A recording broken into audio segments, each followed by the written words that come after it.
Ah, c'est quoi ce nouveau décor? Il y a une déco rustique un peu chelou, il y a un micro pro. Putain, mais on est où là? Alors t'inquiète pas, on est bien dans un daily progression, on est juste chez mon frère. C'est d'ailleurs lui qui a composé la musique du générique que tu vois à toutes les vidéos. Et je suis chez lui pour une bonne raison, parce que cette semaine quand je suis allé au parc auquel je vais d'habitude, à la friche, on s'est retrouvé assez con, parce qu'en arrivant on a vu qu'il y avait des travaux et le skatepark était bloqué pour 2 semaines. Du coup on s'est chauffé, on s'est dit qu'on allait un peu sortir de Marseille. On s'est dit qu'à environ 30 minutes de Marseille en voiture, c'est pas mal. Donc on a testé le parc de Venelle et le parc de Martigues, qu'on a réussi à trouver grâce au site de Jackspot. Je sais pas si tu connais, c'est un site qui arrive à recenser un peu tous les skateparks qu'il y a en France. Et pour finir ce petit road trip, je suis retourné dans ma ville natale à Hyères, où il y a un putain de skatepark, mais j'avais pas le niveau avant pour bien en profiter. Donc je vais tenter aussi de le redécouvrir avec mon niveau actuel. Bah ça, ce sera dans la prochaine partie du Daily Progression de mai. Là, on va se concentrer sur cette semaine uniquement, et tu vas voir, il y a pas mal de choses à voir.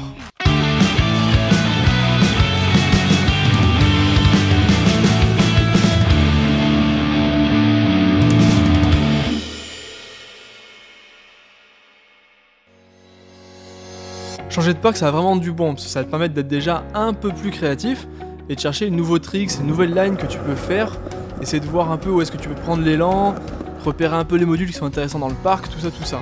Et aussi le fait de changer de parc et de changer de module, ça rend les choses beaucoup moins lassantes. Tu vas voir que ça va être plus fun de changer de parc de temps en temps pour redécouvrir un peu des choses, redécouvrir le skate en fait.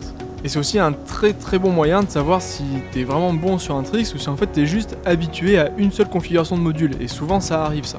Moi, ce que j'aime quand j'arrive dans un nouveau parc, c'est d'abord de s'échauffer, et là je parle pas forcément de s'échauffer musculairement, tu sais, à faire tourner le tibia sur le sol, à faire des petits ronds avec ou quoi. Là je te parle vraiment de faire des trucs simples en skate. Donc commencer à rouler, faire des tours sans faire aucun trick dans le skatepark, pour faire comme je t'ai dit tout à l'heure, découvrir un peu où sont les modules, découvrir les lines, les points d'élan, tout ça. Et une fois que t'es un peu chaud, que t'as repris l'équilibre sur la board, là tu peux commencer à faire des choses très simples quand même, mais pour te remettre quand même tes réflexes, retrouver encore mieux l'équilibre sur la board. Tu peux commencer comme je fais là, à faire des ollies en sortie de plan incliné, rentrer dans un plan incliné en ollie. Tu peux aussi t'entraîner sur une mini rampe s'il y en a et faire des choses super simples, des 50, des tail stalls. Et d'ailleurs je me suis surpris à être bien meilleur sur la mini rampe, alors je m'étais pas entraîné depuis la dernière fois, mais sûrement le fait d'être plus à l'aise de manière générale sur la board, d'être plus souple, bah, ça m'a permis de rentrer ces tricks qu'avant j'arrivais une fois sur 5, à les rentrer à tous les coups, sans problème, sans forcer et sans me concentrer. Un autre trick sur lequel je me suis surpris à être vraiment meilleur, c'est le manual. Parce qu'en fait, ce trick, il n'a pas besoin d'avoir une grosse technique. En fait, il n'y a vraiment aucun secret, aucune technique à avoir sur ce trick. C'est vraiment que de l'entraînement. Il faut le refaire plein de fois. Et à force, tu verras que ça va venir petit à petit. Tu trouveras un peu les points d'équilibre. Tu trouveras où mettre les pieds sur la board pour être vraiment bien à l'aise. Ça dépend vraiment des gens. Il n'y a pas vraiment de position de pied idéale pour faire de manual, je pense. Chacun trouve un peu son point d'équilibre et trouve la position qui lui convient.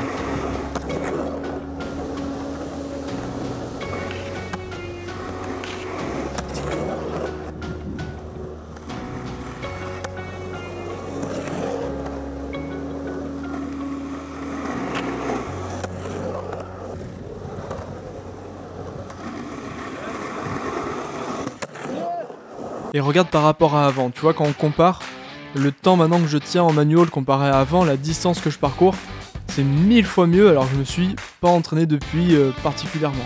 Ça n'a plus rien à voir.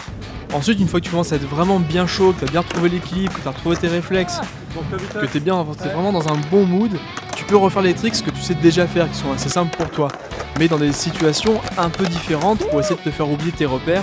Et ça, comme j'ai dit tout à l'heure, c'est vraiment un très bon moyen de savoir si tu maîtrises un trick ou si tu as juste pris l'habitude de le faire à un certain moment, sur un certain lieu avec une vitesse précise.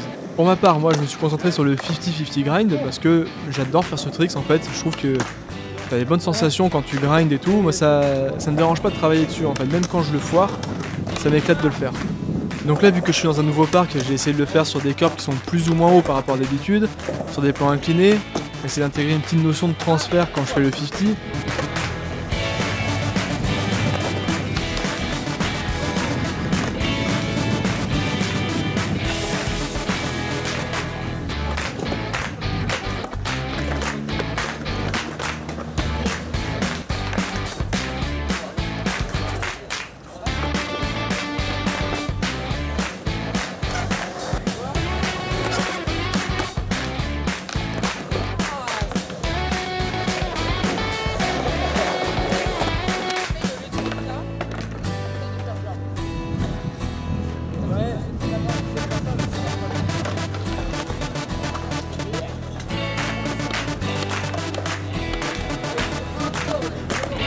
tu vois d'ailleurs que je me foire quand même plutôt pas mal.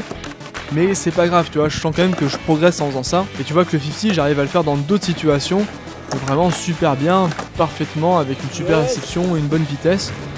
Et ça, bah, le fait de réussir à le faire aussi bien, c'est parce que je me suis entraîné sur d'autres situations avant. Là tu vois, même si je me suis un peu fracassé, bah, il est limite parfait maintenant, donc je suis super content de ce tricks.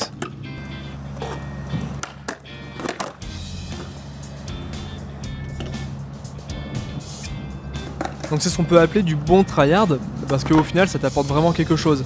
Par contre ce qui est mauvais c'est quand tu arrives dans la période de la session où tu commences à te fatiguer.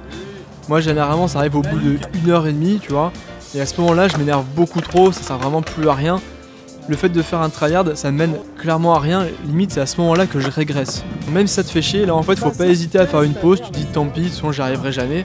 Donc tu te fais une pause de 5-10 minutes, tu t'assois dans le parc à côté, tranquille, de redescendre un peu, tu vois, de récupérer un peu tes forces. Et une fois que t'es ok, là tu peux repartir et c'est là que ça devient vraiment intéressant dans la session. Si t'es avec des potes, c'est là que c'est vraiment super cool parce que tu vas pouvoir te challenger, essayer de faire des tricks que t'aurais jamais pensé réussir. Souvent tu te dis qu'un trick il est beaucoup trop dur pour toi, que t'as pas le niveau, que t'arriveras jamais. Et au final quand tu te lances un challenge, vu que t'as vraiment plus envie de le réussir le tricks, bah tu vas voir que tu vas mieux te concentrer, tu vas être dans le bon état d'esprit, tu vas réussir vraiment à te surpasser sans que tu fasses grand chose. Et c'est là que tu vas réussir à faire des tricks de fou que tu n'aurais jamais pensé réussir dans la session.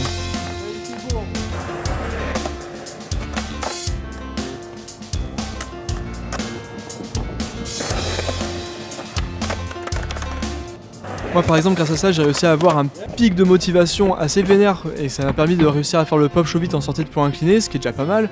Faire quelques 180 frontside.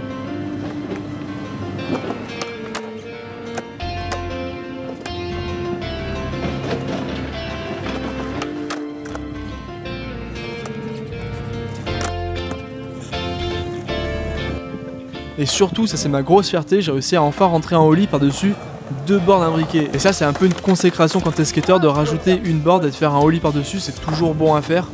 Là donc mon record il est basé sur 2 boards, c'est quand même sympa, ça a plus de gueule que de faire un ollie juste par-dessus une board quoi.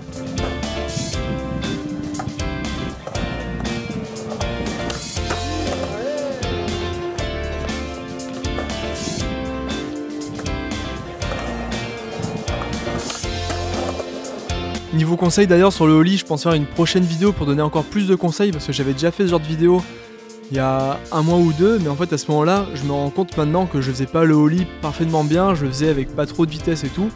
Donc les conseils étaient déjà bons, mais il manquait des choses. Donc là, je pense que je suis plus à même de faire un tuto plus complet sur le ollie et réussir à donner des nouvelles petites astuces vraiment sympas qui permettent de vraiment mieux le réussir à chaque coup, d'être beaucoup plus confiant dessus. Pour récapituler un peu tout ce que j'ai dit dans la vidéo, parce qu'il y a quand même pas mal de trucs à retenir. Si tu peux changer de parc, clairement fais-le parce que ça va t'apporter pas mal de trucs.